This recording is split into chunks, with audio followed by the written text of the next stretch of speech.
سلام على آل خير النبي. اعوذ باللہ من الشیطان الرجیم. بسم اللہ الرحمن الرحیم. الحمد للہ رب العالمین والصلاة والسلام علی محمد وآلہ الطیبین الطاہرین الذین اذهب اللہ عنہم الرجس وطہرہم تطہیرا. اللہم صل علی محمد وآل محمد. اما بعد فقد قال رسول اللہ صلی اللہ علیہ وآلہ وسلم نزل علی روح الامین عند رب العالمین فقال یا محمد علیک بحسن الخلق فإنه ذهب بخیر الدنیا والآخرہ وَإِنَّ أَشْبَهَكُمْ بِهِ أَحْسَنُكُمْ خُلْقًا. مومنین کرام، اس سے پہلے آپ کی خدمت میں خوش اخلاقی کی اہمیت اور خوش اخلاقی کی فضیلت اور خوش اخلاقی کی ضرورت اور اس کے آثار اور فوائد کے حوالے سے کچھ عرائض پیش کیے گئے تھے. اسی سلسلے کا یہ ادامہ ہے. مزید جو ہے وہ خوش اخلاقی کے آثار اور خوش اخلاقی کے فوائد کے حوالے سے آج جو ہے ہمارا گفتگو ہے. خوش اخلاقی کے جو تاکید کی گئی ہے اور متعدد احادیث میں اور روایات میں آل محمد کے ارشادات میں بہت زیادہ زور اور تاکید کی گئی ہے. اس کی جو وجوہات ہے وہ اس کے آثار اور اس کے فوائد کی وجہ سے ہے. خوش اخلاقی کے فراواں آثار ہے، بے شمار فوائد ہے، اور اگر انسان اپنے اخلاق کو سنوارتے ہیں اور بہترین اخلاق کو اپناتے ہیں تو اس کے جو بہترین نتائج ہے، اس کی جو بہترین آثار ہے، دنیا میں بھی ان آثار کو، ان فوائد کو وہ پا لیتے ہیں اور ایک خوشبخت اور کامیاب زندگی اسے نصیب ہوتی ہے. اور قیامت میں بھی جو خوش اخلاقی جو آثار ہے اور جو فوائد ہیں اور اس کی جو نتائج ہے اس سے وہ بہرمند ہوتے ہیں اور وہ آثار اس کی زندگی میں نصیب ہوتے ہیں. لہذا آج جو ہے ہم جو عرائض آپ کی خدمت میں پیش کرنا چاہتے ہیں وہ خوش اخلاقی کے آثار اور فوائد ہے. خوش اخلاقی کے جو انفرادی فوائد ہے، اجتماعی فوائد ہے، دنیاوی فوائد ہے، اخروی فوائد ہے، ان میں سے ایک اہم ترین فائدہ یہ ہے کہ خوش اخلاقی دونوں جہانوں کو سنوارتی ہے، دونوں جہانوں کو کامیاب بناتی ہے. یعنی خوش اخلاق انسان اس دنیا میں بھی کامیاب زندگی بسر کرتا ہے اور بہترین اور خوشبخترین زندگی اسے نصیب ہوتی ہے، اور قیامت میں بھی ایک اعلیٰ اور ایک عظیم مقام جو ہے وہ پا لیتا ہے. اور اس کے مقابل میں جب انسان بد اخلاق ہوتا ہے، اس کی زندگی میں قدم قدم پر بد اخلاقی کے ساتھ پیش آتا ہے، تو دنیا میں بھی بہت ساری جو ہے ناکامیاں اور بہت سارے جو ہے ٹھوکریں کھا لیتا ہے اور بہت ساری بدبختیاں جو ہے اس کو ملتی ہے، اور قیامت میں بھی جو ہے نا بہت سارے مشکلات کا سامنا ہوتا ہے. تو خوش اخلاقی کے آثار میں سے ایک اہم ترین اثر یہ ہے کہ خوش اخلاقی دونوں جہانوں کو کامیاب بناتی ہے. اس سلسلے میں متعدد روایات ہے کہ جو انسان خوش اخلاق ہے اس کی دنیا بھی کامیاب ہے، اس کی آخرت بھی کامیاب ہے. اس کی دنیا بھی سنورتی ہے، اس کی آخرت بھی سنورتی ہے. ایک مستند اور معتبر روایات جس کو حضرت سید شبر نے، اس کی ایک اہم ترین کتاب ہے اخلاق شبر نامی، اس کی ابتدا میں ہے حضور صلی اللہ علیہ وسلم نے ارشاد فرمایا نزل علی روح الامین عند رب العالمین. بارگاہ الہی سے خدا کا پیغام لے کر جبریل امین میرے بارگاہ میں، بارگاہ رسالت میں نازل ہوا اور پیغام الہی جو ہے وہ مجھ تک پہنچایا. اور جبریل امین خدا کا پیغام لے کر جب بارگاہ رسالت میں نازل ہوئے تو پیغمبر سے خطاب کرتے ہوئے فرمایا یا محمد علیک بحسن الخلق فإن حسن الخلق ذهب به بخیر الدنیا والآخرہ. خوش اخلاقی کے آثار اور فوائد کو بیان کرتے ہوئے اور اس کی ضرورت اور تاکید کو بیان کرتے ہوئے پیغام الہی جبریل امین خدا کی جانب سے پیغمبر کی خدمت میں پہنچا رہے ہیں. جناب جبریل امین نے فرمایا یا محمد صلی اللہ علیہ وسلم علیک بحسن الخلق، اے اللہ کے حبیب آپ پر ضروری ہے بہترین اور پاکیزہ ترین اخلاق کو جو ہے وہ اپنا لے، اس لیے کہ فَإِنَّهُ ذَهَبَ بِهِ بِخَيْرِ الدُّنْيَا وَالْآخِرَةِ. وہ انسان جو بہترین اخلاق کے مالک ہے، جس کے پاس پسندیدہ ترین اخلاق ہے، بہترین اخلاق کے ساتھ جو زندگی بسر کرتا ہے، پروردگار عالم نے فرمایا فَإِنَّهُ ذَهَبَ بِخَيْرِ الدُّنْيَا وَالْآخِرَةِ. اس انسان کو دنیا اور آخرت دونوں کی کامیابی نصیب ہوتی ہے. جو انسان خوش اخلاق ہے، بہترین اخلاق کے ساتھ لوگوں کے ساتھ پیش آتا ہے، گھر والوں کے ساتھ پیش آتا ہے، دوستوں کے ساتھ پیش آتا ہے، معاشرے میں بہترین اخلاق کے ساتھ زندگی بسر کرتا ہے، پروردگار عالم نے خوشخبری سناتے ہوئے جبریل امین کے ذریعے سے پیغام پہنچایا، فَإِنَّهُ ذَهَبَ بِهِ بِخَيْرِ الدُّنْيَا وَالْآخِرَةِ۔ انسان یہی چاہتا ہے کہ دنیا میں بھی کامیاب ہو، دنیا میں بھی بلائی ہو، دنیا میں بھی خوشبختی ہو، اور قیامت میں بھی خوشبختی اور کامیابی جو ہے نصیب ہو جائے۔ لہٰذا دونوں جہانوں کی کامیابی کا راستہ بتاتے ہوئے یہ پیغام لے کر جبریل آئے ہیں۔ فرمایا اگر دونوں جہانوں میں اگر آپ کو کامیابی چاہیے تو علیک بحسن الخلق، آپ بہترین اخلاق کو اپنا لو۔ جب آپ بہترین اخلاق کو اپنا لیں گے تو اس کا نتیجہ کیا ہے، اس کا اثر کیا ہے، اس کا فائدہ کیا ہے؟ ذہب بخیر الدنیا والآخرۃ، تو یہ انسان دنیا کی کامیابی کو بھی پا لیتا ہے، دنیا میں بھی خوشبخت ہوتا ہے، دنیا میں بھی کامیاب زندگی اسے ملتی ہے، والآخرت، اور آخرت میں بھی خوشبخت اور کامیاب زندگی جو اسے نصیب ہوتی ہے۔ لہٰذا اس روایت سے یہ بات واضح ہوتی ہے کہ دنیا اور آخرت دونوں کی کامیابی کے لیے جو نسخہ خدا نے دیا ہے، جو پیغام جبریل امین بارگاہ رسالت میں لے کے آیا ہے، وہ خوشبختی کے لیے بہترین اخلاق کی ضرورت ہے۔ اگر بہترین اخلاق اس کے پاس ہے تو یہ خوشخبری خدا نے دیا ہے، ذہب بہ بخیر الدنیا والآخرۃ، خوش اخلاقی کے ذریعے سے وہ دنیا کی بلائی کو بھی، دنیا کی کامیابی کو بھی پا لیتا ہے اور آخرت کی کامیابی کو بھی پا لیتا ہے۔ اور اسی حدیث کی ذیل میں آیا ہے، پیغمبر نے فرمایا وَإِنَّ أَشْبَهَكُمْ بِي أَحْسَنُكُمْ خُلْقًا، تم میں سے مجھ سے زیادہ شباہت رکھنے والا یا مجھ سے زیادہ قریب ترین انسان وہ انسان ہے جس کے اخلاق سب سے بہتر ہے۔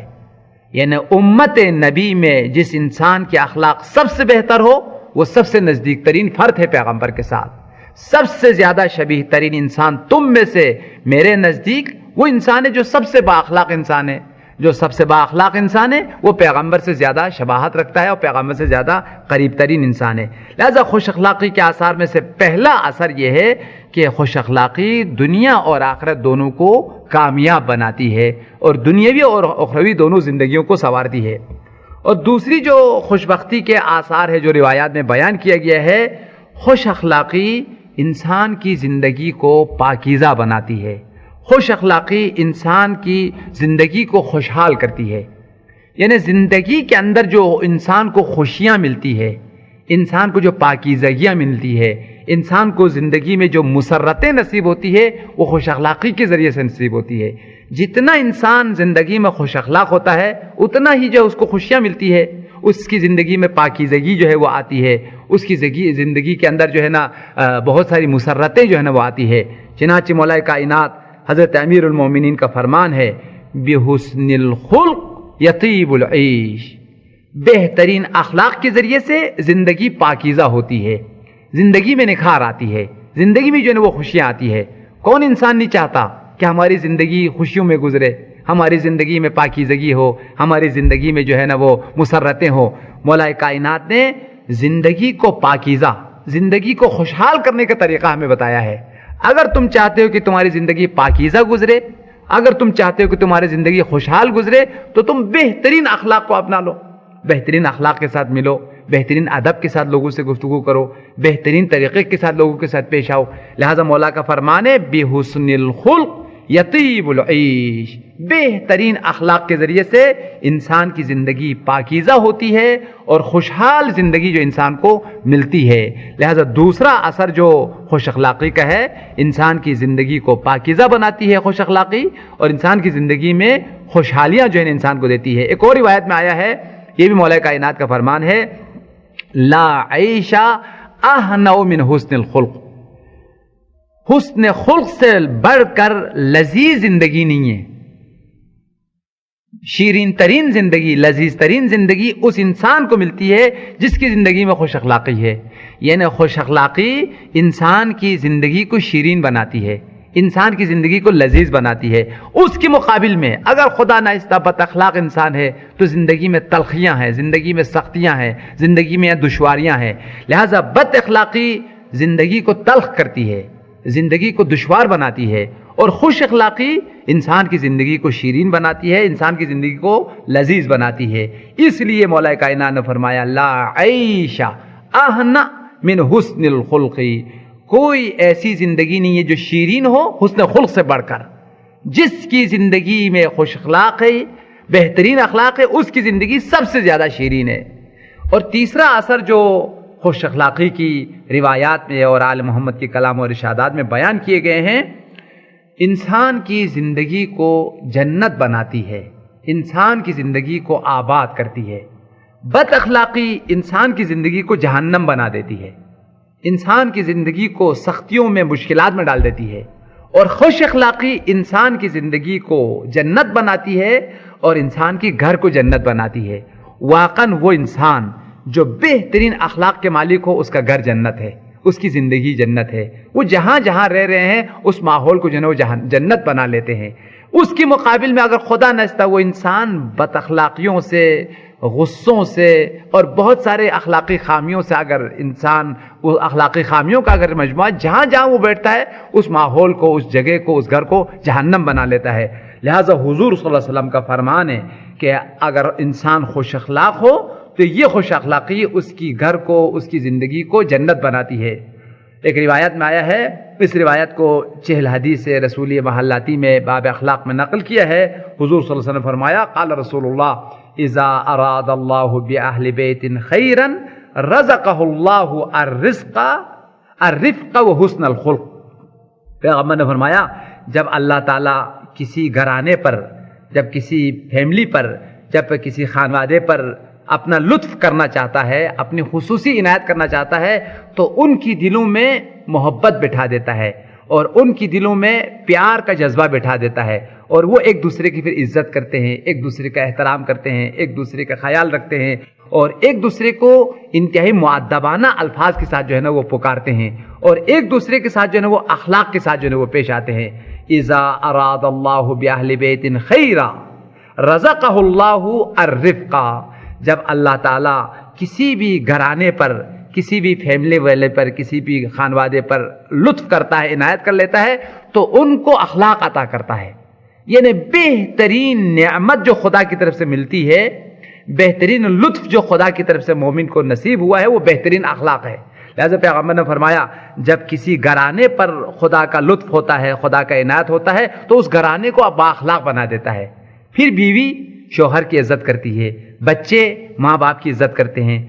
بچے ماں باپ کا احترام کرتے ہیں، بچے ماں باپ کے ساتھ ادب کے ساتھ پیش آتے ہیں، ماں باپ کے ساتھ احترام کے ساتھ جو ہے وہ پیش آتے ہیں۔ لہٰذا پیغمبر نے فرمایا کہ اللہ تعالیٰ جب کسی گھرانے پر لطف کرنا چاہتا ہے تو اس گھرانے والوں کو اخلاق عطا کرتا ہے، اور ان گھرانے والوں کو ادب جو ہے وہ عطا کر لیتا ہے، اور اس ادب کے نتیجے میں پھر وہ پاکیزہ ترین اور بہترین جو ہے نا وہ ماحول پیدا ہوتا ہے، اور ایک دوسرے کی عزت میں، ایک دوسرے کے احترام میں، اور ایک دوسرے کے تواضع میں، اور ایک دوسرے کے ساتھ ادب کرتے ہوئے زندگی جو ہے وہ بسر کرتے ہیں۔ لہٰذا اس روایت کا نتیجہ یہ ہے کہ جب انسان کے اندر اخلاق ہو تو اس کا گھر کا ماحول جنت بن جاتا ہے، اور ایک جنت میں گوئے کہ وہ زندگی کرتا ہے۔ مجھے اچانک ایک جملہ جو ہے حضرت آیت اللہ مظاہری کا یاد آیا۔ حضرت آیت اللہ مظاہری فرماتے تھے کہ دو قسم کے گھر ہے، ایک گھر وہ ہے جن کے گھر میں کے جو ماحول ہے، دینی ماحول ہے، مذہبی ماحول ہے، ان کے بولنے کے جو الفاظ ہے وہ دینی الفاظ ہے، اور وہ ادب کے ساتھ، احترام کے ساتھ، اخلاق کے ساتھ، تواضع کے ساتھ پیش آتا ہے۔ حقیقت میں یہ گھر نہیں ہے، ایک جنت کا ایک ٹکڑا ہے، گویا کہ اس نے اپنے گھر کو ہی جنت بنا دیا ہے۔ اور یہی جو گھر کا ماحول جو اس نے جنت بنایا ہے، جس میں ایک دوسرے کے لیے عزت ہے، احترام ہے، ایک دوسرے کے ساتھ مؤدبانہ الفاظ کے ساتھ جو پکارتے ہیں، تو گویا کہ وہ مرنے سے پہلے ہی اللہ تعالیٰ نے اس کو جنت جو عطا کیا ہے۔ لہٰذا یہ حدیث اسی بات کی طرف اشارہ ہے، مومنین اپنے گھر کو بہترین طریقے سے پاکیزہ کرتے ہیں، بہترین اخلاق کے ساتھ، بہترین ادب کے ساتھ اپنے گھر کے ماحول کو بنا لیتے ہیں۔ لہٰذا جو دنیا ہی میں اللہ تعالیٰ اس کو جنت جو ہے وہ عطا کر لیا ہے۔ لہذا جو مومنین کے گھرانے ہیں وہ حقیقت میں گھر نہیں ہے بلکہ جنت کا ٹکڑا ہے، ایک دوسرے کے ساتھ عزت اور احترام کے ساتھ پیش آتے ہیں، اور یہ خدا کی طرف سے لطف ہے کہ خدا نے ان کو یہ بہترین اخلاق جو ہے وہ عطا کیا، جس کی وجہ سے ان کے گھر جنت کا ماحول جو ہے وہ بن چکا ہے۔ ایک اور اثر جو روایات میں خوش اخلاقی کے آثار کے بارے میں آیا ہے کہ خوش اخلاقی انسان کی گناہوں کو اور انسان کے معصیتوں کو مٹا دیتی ہے، اور اس کی جو گناہ ہیں، ان کی جو معصیت ہے وہ خوش اخلاقی کی وجہ سے مٹ جاتے ہیں۔ چنانچہ حضرت صادق آل محمد کا ارشاد گرامی ہے، مولانا نے ارشاد فرمایا اِنَّ حُسْنَ الْخُلْقِ تُمِيسُ الْخَطِيئَةَ کما تمیس الشمس الجلیدہ۔ خوش اخلاقی کے آثار اور خوش اخلاقی کے فوائد کو بیان کرتے ہوئے مولانا امام سعدی نے فرمایا کہ خوش اخلاقی انسان کے گناہوں کو نابود کر دیتی ہے، انسان کی معصیتوں کو کھا جاتی ہے۔ فرمایا ان حسن الخلق تمیس الخطیئہ، حسن خلق جو ہے وہ خطاؤں کو، گناہوں کو مٹا دیتی ہے۔ پھر تشبیہ دیا ہے ذیل میں کما تمیس الشمس الجلیدہ، جیسے تیز دھوپ جب برف پر پڑتی ہے تو دھوپ کی وجہ سے برف جو ہے وہ پگھل جاتا ہے اور برف جو ہے وہ ختم ہو جاتا ہے، پانی کی صورت جو اختیار کرتا ہے، برف کی جو وہ حیثیت اور برف کی جو جسامت وہ نہیں رہتی، پگھل کے پانی بنتا ہے۔ اسی طریقے سے مولانا امام سعدی نے فرمایا جو انسان خوش اخلاق ہوتا ہے تو اس کی اخلاق کی وجہ سے اس کی گناہ ختم ہوتے رہتے ہیں، اس کی گناہ نابود ہوتے رہتے ہیں، اور پھر ایک وقت وہ آتا ہے اس کے بہترین اخلاق کی وجہ سے اس کی نامہ اعمال سے ساری جو خامیاں ہیں، ساری جو گناہ ہے، ساری جو معصیتیں سب کے سب جو ہے نا وہ مٹ جاتی ہے۔ کتنا عظیم اثر ہے صادق آل محمد کے کلام پر یہ جملہ ان حسن الخلق تمیس الخطیئہ، بہترین اخلاق انسان کی گناہوں کو مٹا دیتی ہے، انسان کے گناہوں کو کھا جاتی ہے، اس طرح مٹا دیتی ہے، اس طرح گناہوں کو نابود کر دیتی ہے کما تمیس الشمس الجلیدہ، جس طریقے سے تیز دھوپ برف کو نابود کر دیتی ہے اور مٹا دیتی ہے، اسی طریقے سے جو ہے نا وہ انسان کے خوش اخلاقی گناہوں کو مٹا دیتی ہے۔ لہٰذا خوش اخلاقی کے آثار اور خوش اخلاقی کے فوائد میں سے ایک اہم ترین اثر گناہوں کا مٹ جانا ہے، گناہوں کا جو ہے نا وہ نابود ہو جانا ہے۔ اور اس کے مقابل میں آیا ہے، انشاءاللہ ہم آئندہ درس میں بیان کریں گے، بد اخلاقی جو ہے نا وہ انسان کی نیکیوں کو کھا جاتی ہے، انسان کے اعمال کو کھا جاتی ہے۔ چنانچہ روایت میں آیا ہے، خود پیغمبر کا ارشاد گرامی ہے سوء الخلق تفسد الاعمال کما تفسد الخل العسل۔ پیغمبر کا فرمان ہے بد اخلاقی جو ہے وہ انسان کے اعمال کو ضائع کر دیتی ہے، انسان کی نیکیوں کو جو ہے وہ کھا جاتی ہے۔ جس طریقے سے شہد کے اندر اور اصل کے اندر اگر ہم اس میں سرکہ ملا دے تو شہد کی جو شیرینی ہے، شہد کی جو مٹھاس ہے وہ مکمل طور پر ختم ہو جاتی ہے اور بالکل تو وہ جو کھٹی جو ہے ہو جاتی ہے۔ اسی طریقے سے پیغمبر نے فرمایا اگر انسان اگر بد اخلاقی کرے تو یہ بد اخلاقی اس کی تمام اعمال اور اس کی تمام نیکیوں کو برباد کر دیتی ہے، جس طریقے سے شہد جو ہے وہ اصل کو برباد کر دیتی ہے۔ فرمایا سوء الخلق تفسد الاعمال، بد اخلاقی انسان کے اعمال کو فاسد کرتی ہے، انسان کی نیکیوں کو اعمال کو ضائع کر دیتی ہے۔ کما تفسد الخل العسل، جس طریقے سے سرکہ جو ہے وہ اصل کو اور شہد کو جو ہے وہ نابود کرتی ہے اور فاسد جو ہے نا وہ کرتی ہے۔ لہٰذا بد اخلاقی انسان کی اعمال اور نیکیوں کو کھا جاتی ہے، اور خوش اخلاقی جو انسان کی گناہوں کو اور انسان کی خطاؤں کو جو ہے نا وہ نابود کرتی ہے۔ اور خوش اخلاقی کے آثار اور فوائد میں سے جو ہم نے پہلے آپ کی خدمت میں عرض کیا تھا، مولا کائنات کا فرمان ہے جتنا انسان با اخلاق ہوتا چلا جاتا ہے اس کی دوستوں میں اضافہ ہوتا ہے اور اس کے رزق میں اضافہ ہوتا ہے اور اس کی زندگی میں گشائش آتی ہے، اس کی زندگی میں آسائش آتی ہے، اس کی زندگی میں جو ہے نا وہ آرامش آتی ہے۔ لہٰذا جتنا انسان کے دو اخلاق اچھے ہوتے رہتے ہیں اس کی دوستوں میں بھی جو ہے نا اضافہ ہوتا ہے۔ لیکن اگر خدا ناخواستہ اس کی اخلاق اگر برے ہیں، اس کے اخلاق اگر اچھے نہیں ہیں، اگر وہ بد اخلاقی کے مالک ہے تو اس کی دوست اس سے جدا ہو جاتے ہیں، سارے دوست اس کے چھوڑتے ہوئے چلے جاتے ہیں، وہ پھر تن و تنہا جو ہے نا وہ رہ جاتے ہیں۔ لہٰذا مولا کائنات خوش اخلاقی کے آثار اور فوائد کو بیان کرتے ہوئے مولا کائنات نے فرمایا حسن الخلق یدر الرزق ویونس الرفاق۔ اس حدیث کو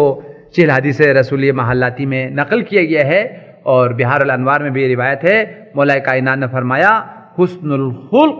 یدر الرزق، بہترین اخلاق انسان کے رزق میں فراوانی لاتی ہے، رزق میں وسعت آتی ہے۔ یعنی اخلاق کے ساتھ رزق کا بڑا تعلق ہے، رزق کا بڑا جو ہے نا وہ ربط ہے۔ جتنا انسان اخلاق اس کا نکھرتا چلا جاتا ہے اتنا اس کے رزق میں بھی اضافہ ہوتا چلا جاتا ہے، مال و دولت میں بھی جو ہے نا وہ فراوانی آتی ہے۔ لہٰذا یہ معصوم کا فرمان ہے۔ خوش اخلاقی کے آثار اور فوائد کو بیان کرتے ہوئے مولانا نے فرمایا حسن الخلق یدر الرزق، حسن خلق جو ہے بہترین اخلاق رزق کو فراوان کرتی ہے، رزق میں جو ہے نا وہ اضافہ کرتی ہے، اور ساتھ ساتھ وہ یونس الرفاق، اور جو انسان کے رفیق ہے، انسان کی دوست ہے، ان کو مانوس کرتی ہے اور ان میں جو ہے نا وہ اضافہ کرتی ہے۔ اور اس لیے کہ جب انسان کے اخلاق بہتر ہو تو وہ شمع کی طرح پروانے اس کے اطراف میں جمع ہوتے ہیں اور اس کے اخلاق میں جذب ہوتے ہیں، اور اس کے اخلاق اس کو کھینچ کر افراد کو اپنے قریب میں جو ہے نا وہ لے کے آتے ہیں۔ چنانچہ ایک اور روایت میں آیا ہے، پیغمبر کا فرمان ہے کہ تم لوگوں کو مال کے ذریعے سے اپنے اطراف میں نہیں بلا سکتے ہو، لوگوں کی دلوں میں مال کے ذریعے سے نفوذ نہیں کر سکتے ہو، دولت کے ذریعے سے لوگوں کی دلوں کو نہیں خریدا جا سکتا ہے۔ اگر تم چاہتے ہو کہ لوگوں کی دلوں میں نافذ ہو جائے، لوگوں کی دلوں میں اپنی جگہ بنائیں، تو بہترین اخلاق جو ہے نا وہ اپنا لو۔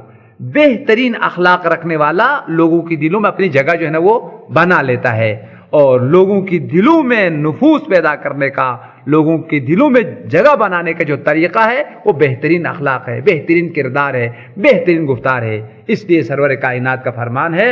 انکم لن تسعوا الناس باموالکم ولکن فسعوہم باخلاقکم۔ تم لوگوں تک، لوگوں کے دلوں تک نفوذ نہیں کر سکتے ہو، لوگوں کی دلوں میں تم چھا نہیں سکتے ہو، لوگوں کے دلوں میں تم اپنے مال نہیں جگہ نہیں بنا سکتے ہو، باموالکم، مال کے ذریعے سے، دولت کے ذریعے سے۔ اس لیے کہ جب تک تم اس کو مال دیتے رہو گے، دولت دیتے رہو گے، تمہیں زندہ باد کرتے رہے گا اور تمہارے گیت گاتا رہے گا، لیکن جس دن سے تم نے ان کو مال دینا، دولت دینا چھوڑ دیا، مرد آباد کرنا شروع کر دے گا۔ لہٰذا جب تک تمہارا مال ہے، تمہاری دولت ہے، اس وقت تک یہ محبت رہے گی، لیکن وہ محبت جو دائمی ہے، وہ محبت جو ابدی ہے، وہ اخلاق سے ملتی ہے، وہ کردار سے ملتی ہے، وہ بہترین سیرت سے جو ہے وہ ملتی ہے۔ لہذا پیغمبر نے فرمایا، لیکن فسعوہم باخلاقکم، اگر تم چاہتے ہو لوگوں کے دلوں میں نافذ ہو جائے، لوگوں کو اپنی طرف جذب کرے اور لوگوں کو اپنی طرف کھینچے، تو تم بہترین اخلاق کے ذریعے سے لوگوں کو اپنی طرف بلا سکتے ہو۔ چنانچہ سرور کائنات نے بھی اسی راستے کو انتخاب کیا۔ سورہ مبارکہ آل عمران کی آیت ہے، پروردگار عالم نے، پیغمبر نے جو قلیل مدت میں جو کامیابی حاصل کی اور عربوں کو اپنے طرف جمع کیا اور انتہائی سرسخت ترین انسانوں کو متاثر کیا اور اس دین مقدس اسلام کو پھیلانے میں کامیابی ہوئی، وہ پیغمبر کی بہترین اخلاق کے ذریعے سے یہ عظیم کامیابی جو ہے نا میسر ہوئی۔ سورہ مبارکہ آل عمران کی آیت ہے، وَلَوْ كُنْتَ فَظًّا غَلِيظَ الْقَلْبِ لَانفَضُّوا مِنْ حَوْلِكَ فَبِرَحْمَةٍ مِّنَ اللَّهِ لِنْتَ لَهُمْ۔ یہ خدا کی عنایت تھی، یہ خدا کا لطف تھا کہ آپ ان کے لیے نہایت نرم دل ہوئے، نرم مزاج ہوئے، با اخلاق ہوئے۔ وَلَوْ كُنْتَ فَظًّا غَلِيظَ الْقَلْبِ لَانفَضُّوا مِنْ حَوْلِكَ، اگر آپ کے اخلاق درست نہ ہوتے، اگر آپ سخت مزاج ہوتے، اگر آپ تن مزاج ہوتے، تو لوگ پراکندہ ہوتے، آپ سے دور ہوتے۔ لہذا لوگوں کو جو آپ کی طرف کھینچا ہے اور آپ کی مقام کو، آپ کی منزلت کو لوگوں کے دلوں میں جو بحال کیا ہے اور لوگوں کی دلوں میں جو آپ کی شخصیت کو بٹھایا، وہ آپ کی اخلاق ہے۔ سبحان اللہ، کتنا عظیم سند قرآن نے پیغمبر کو عطا کیا، انک لعلی خلق عظیم۔ یقیناً تمام انبیاء عظیم ہے، تمام انبیاء کے مقام عظیم ہیں، ان کی منزلتیں، ان کی شخصیتیں، ان کے رتبے انتہائی عظیم ہے، لیکن خلق عظیم کا جو عظیم سند دیا گیا ہے تاریخ بشر میں، تاریخ انبیاء میں، تاریخ اولیاء میں، وہ سرور کائنات کی ذات ہے۔ لہٰذا قرآن نے جو عظیم ترین سند سرور کائنات کو دی، وہ اخلاق کا سند ہے، خلق عظیم کا سند ہے۔ سورہ قلم کی آیت ہے، انک لعلی خلق عظیم، بے شک آپ خلق کے عظیم درجے پر جو ہے نا وہ فائز ہے۔ لہٰذا اس اخلاق کی وجہ سے پیغمبر نے قلیل عرصے میں عظیم انقلاب برپا کیا، عظیم شخصیتوں کی تربیت کی اور عظیم انسانوں کو معاشرے انسانی کے سامنے تحویل دی۔ لہٰذا یہ ساری کامیابیاں جو پیغمبر نے حاصل کی، وہ بہترین اخلاق کے ذریعے سے کامیابیاں حاصل کی ہے، اور ہمارے لیے بھی پیغمبر نے جو راستہ دکھایا ہے اور جو کامیابی کا راہ ہمارے لیے بیان کیا ہے، وہ بہترین اخلاق ہے۔ بہترین اخلاق کے ذریعے سے جس طرح خود سرور کائنات کامیاب ہوئے ہیں اور خلق عظیم کے درجے پر فائز ہوئے ہیں، ہمارے لیے بھی عظیم کامیابی کو حاصل کرنے کا طریقہ پاکیزہ ترین اور بہترین اخلاق ہے۔ آخر میں ایک روایت بس آپ کی زحمت تمام، حضور صلی اللہ علیہ وسلم نے ارشاد فرمایا کہ تم بہترین اخلاق کو اپنا لو، اس لیے کہ جو انسان بہترین اخلاق ہے وہ یقیناً جنتی ہے، اور جو بد اخلاقیاں ہیں، اخلاقی رذائل ہے، اخلاقی خامیاں ہیں، ان سے اپنا آپ کو بچا لو۔ اگر ایسا کیا تو تمہارا مقام جنت ہے، لیکن اگر خدا ناخواستہ تمہاری زندگی میں اگر بد اخلاقیاں ہے، تمہارے زندگی میں بد کلامی ہے، تمہارے زندگی میں بد دہانی ہے، تمہارے زندگی میں غصہ ہے، تو وہ بد اخلاق انسان، اس کا ٹھکانہ دنیا میں بھی عذاب ہے اور آخرت میں بھی جہنم ہے۔ اس لیے پیغمبر نے فرمایا علیکم بحسن الخلق فإن حسن الخلق فی الجنۃ لا محالہ، ضروری ہے تم لوگوں پر بہترین اخلاق کو اپنا لو، اور یقیناً جو بہترین اخلاق کا مالک ہے اس کا ٹھکانہ، اس کا مقام انبیاء کے ساتھ جنت ہے۔ وَإِيَّاكُمْ سُوءَ الْخُلْقِ،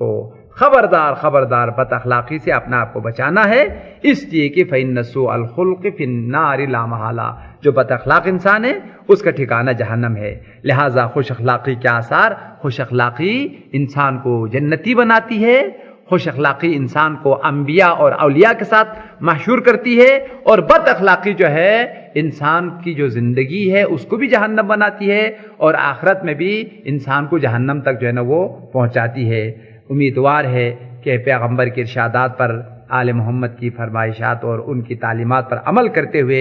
بہترین اخلاق کو اپنا کے اپنی زندگی کو بھی سنواریں گے، اپنی دنیا کو بھی اور اپنی آخرت کو بھی سنواریں گے۔ بارگاہ الہی میں دعا کرتے ہیں، خدایا پیغمبر کے عظیم اخلاق کا واسطہ، ان کے عظیم مقام اور منزلت کا واسطہ، ہمیں ان کی تعلیمات پر، خصوصاً ان کی جو اخلاقی سیرت ہے اس پر عمل کر کے دنیا اور آخرت دونوں کو آباد کرنے کی توفیق عطا فرما۔ خدایا بہترین جو اخلاق کے معیارات ہے، بہترین جو اخلاقی صفات ہے، انہیں اپنے وجود میں، اپنی زندگی میں پیدا کر کے اور دنیا آخرت دونوں کو آباد کرنے کی اور تیری رضا کو پانے کی توفیق عنایت فرما۔ امام زمانہ کے ظہور میں تعجیل فرما، ہمیں ان کے اصحاب و انصاروں میں شامل فرما۔ ربنا تقبل منا برحمتک یا ارحم الراحمین، اللہم صلی علی محمد۔